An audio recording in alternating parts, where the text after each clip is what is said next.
আমি আল্লাহর কাছে দোয়া করি শুধু গুমের বিচার না, এই মানবতা বিরোধী অপরাধের জন্য।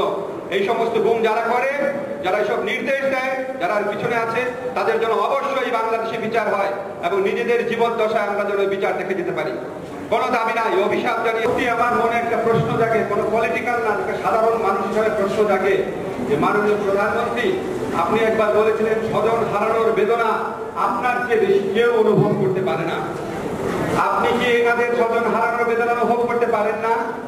নাকি আপনার কাছে স্বজন মানে অন্য জিনিস? নাকি আপনার কাছে স্বজন মানে শুধু আপনি নিজে, শুধু আপনার পরিবার, শুধু আপনার দলের অত্যন্ত ঘনিষ্ঠ লোক, অন্য কেউ আপনার স্বজন না?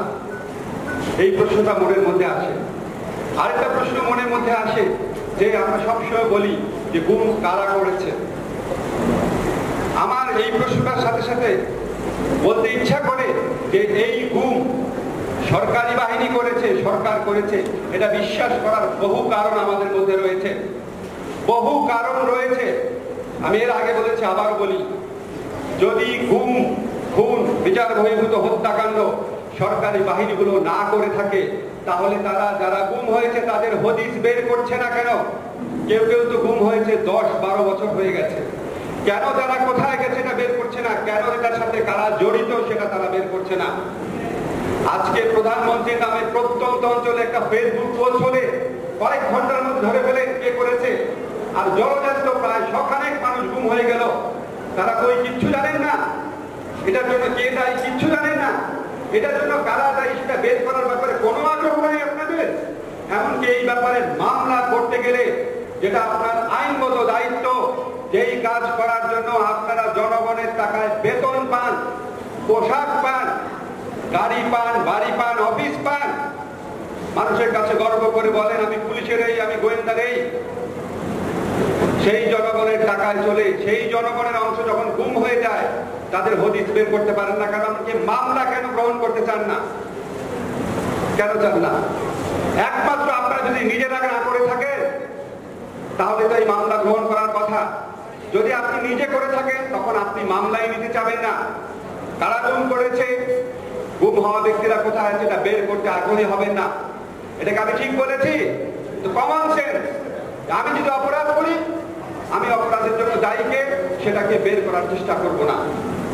কাজে আমাদের বিশ্বাস করার অধিকার রয়েছে, কারণ রয়েছে, এই গুমের সাথে রাষ্ট্রীয় বাহিনীগুলো জড়িত আছে। এবং আমাদের এখানে নূর কান্দিজন ভাই বলেছে, আমরা যখন আন্তঃরাষ্ট্রীয় গুম দেখি, আমরা যখন সিস্টেমেটিক গুম দেখি, তখন আমাদের এটাও বিশ্বাস করার কারণ রয়েছে যে ওসি বা আপনার এসি বা পুলিশ কমিশনার না, সর্বোচ্চ পর্যায় থেকে কোনো একটা নীতি না থাকলে, সর্বোচ্চ পর্যায় থেকে কোনো একটা সিদ্ধান্ত না থাকলে এই ধরনের আন্তঃরাষ্ট্রীয় গুম, এই ধরনের সিস্টেমেটিক গুম সম্ভব না।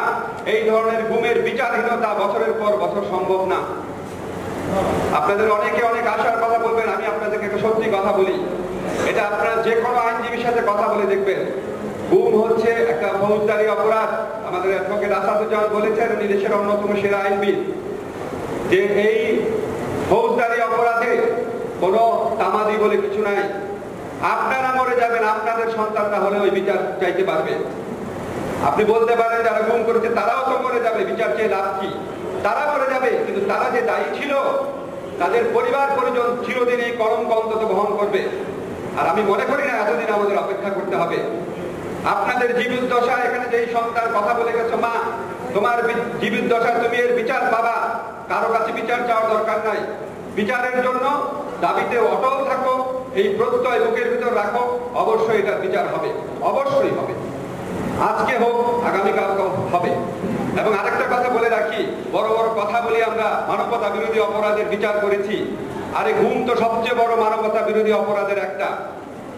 এটা আসাদও বলেছে, আমিও বলি, এটা আন্তর্জাতিক মানবাধিকার যেসব সনদ আছে সেখানকার ডেফিনেশন, যে রোম স্ট্যাটিউট বাংলাদেশ পক্ষ রাষ্ট্র হয়েছে বর্তমান সরকারের আমলে, সেখানে ডেফিনেশনেও বলা আছে সিস্টেমেটিক গুম হচ্ছে এক ধরনের মানবতা বিরোধী অপরাধ। আমি আল্লাহর কাছে দোয়া করি শুধু গুমের বিচার না, এই মানবতা বিরোধী অপরাধের জন্য। এই সমস্ত গুম যারা করে যারা এসব নির্দেশ দেয়, যারা পিছনে আছে, তাদের জন্য অবশ্যই বাংলাদেশে বিচার হয় এবং নিজেদের জীবদ্দশায় আমরা যেন বিচার দেখে যেতে পারি। কোনো দাবি নাই, অভিশাপ জানিয়ে আমি আমার আজকে বক্তব্য শেষ করছি। আমরা আজকে সমবেত হয়েছি যখন জাতিসংঘের থেকে 34 জন গুম হওয়া ব্যক্তি সম্পর্কে রাষ্ট্রের কাছে জানতে চেয়েছে। অবাক করা বিষয় হচ্ছে সেখানে এমন একজনের নাম রয়েছে যিনি ভারতীয় নাগরিক এবং যাকে গ্রেপ্তার করা যাকে উঠিয়ে নেওয়া হয়েছে ঢাকার মোহাম্মদপুর থেকে, এবং তাকে গ্রেপ্তার দেখানো হয়েছে ভারতের বিহার রাজ্যে। এবং এই বিষয়ে একটি পাবলিক ইন্টারেস্ট লিটিগেশনের অভিযোগ, পাবলিক ইন্টারেস্ট লিটিগেশন হয়েছে দিল্লি হাইকোর্টে। আমি এই বিষয়টি এই কারণে তুলে আনতে চাচ্ছি যে আজকে গুমটি শুধুমাত্র আমাদের দেশের অভ্যন্তরে হচ্ছে না, এখান থেকে গুম করে ভারতে নিচ্ছে, ভারত থেকে গুম করে এখানে নিচ্ছে। আমাদের একজন মাননীয় সংসদ সদস্য এখান থেকে অপহৃত হলেন, তাকে পাওয়া গেল ভারতে। এই যে আন্তঃরাষ্ট্রীয় একটি ব্যবস্থাপনা আজকের গুমের ঘটনার সাথে যুক্ত হয়েছে, এই বিষয়টি কিন্তু তখনই সংগঠিত হতে পারে যখন রাষ্ট্রের সর্বোচ্চ নীতি নির্ধারকরা এই বিষয়ে সম্মতি দেন। সুতরাং আজকে আর গুমের বিষয়টিকে শুধুমাত্র একজন ওসি বা একজন সিও বা একজন কমান্ডারের উপর বর্তায় না। এই বিষয়টি আজকে রাষ্ট্র যারা পরিচালনা করছেন, রাষ্ট্রের সর্বোচ্চ যিনি, তার উপরেও বর্তায়।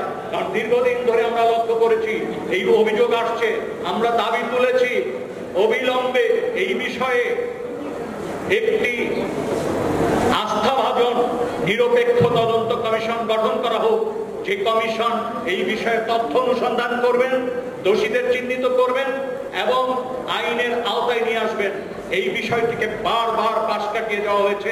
আজকে 50 বছর ঢাক ঢোল করে দিয়ে পিটিয়ে পালন করা হচ্ছে, কিন্তু এই যে অতি জরুরি জনগুরুত্বপূর্ণ একটি বিষয়, কয়েকশো মানুষ দীর্ঘদিন ধরে অপহৃত হয়েছেন, নিখোঁজ রয়েছেন, রাষ্ট্রের নাগরিক, তাদের বিষয়ে কিন্তু এখন পর্যন্ত দৃশ্যমান, তাদেরকে উদ্ধার করা, তাদেরকে কারা গুম করেছে সেই বিষয়ে চিহ্নিত করার জন্য দৃশ্যমান কোন পদক্ষেপ এখন পর্যন্ত গ্রহণ করা হচ্ছে না। এটি গ্রহণ করার না সবচেয়ে বড় কারণ হচ্ছে রাষ্ট্র, যারা নীতি নির্ধারক, যারা রাষ্ট্র পরিচালনা করছেন, তারা যখন এই বিষয়টিকে স্বীকৃতি দিচ্ছেন বলে সন্দেহ করা হয়, তখনই এই ঘটনাগুলো ঘটে। আমি আর বেশি কথা না বাড়িয়ে আমি শুধু বলবো, যারা এই অপরাধের সাথে, অপকর্মের সাথে যাদের নির্দেশনায় করছেন, বন্ধুরা, আজকের দিনই শেষ দিন নয়, আরো দিন আছে। এই দিন নিয়ে যাবে সেই দিনের কাছে, বিচার অবশ্যই হবে। ধন্যবাদ।